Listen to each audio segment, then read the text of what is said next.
If you want to set up the hotspot on iPhone 17e, first of all, we're gonna go to Settings. Over here in Settings, we should be able to find the personal hotspot pretty much straight away in this place, but if you don't have it in here, you might want to go to Cellular instead, and you can find the personal hotspot in this place. The rest is exactly the same, no matter how you access this menu.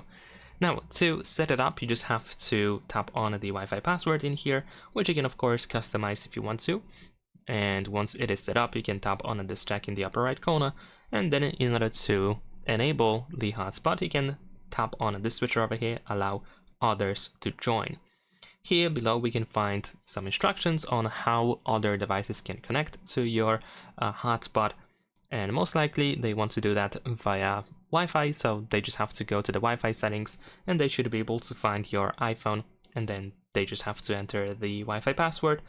And that is pretty much it. Keep in mind that also we can increase the compatibility, so we can use lower band in order to make sure that other older devices can connect to your hotspot. Besides that, you can of course toggle the personal hotspot via Control Center. If we go over here to this connectivity section, then we can find the personal hotspot, which we can enable or disable quite easily by tapping on it. And that's pretty much it. Leave a like and subscribe.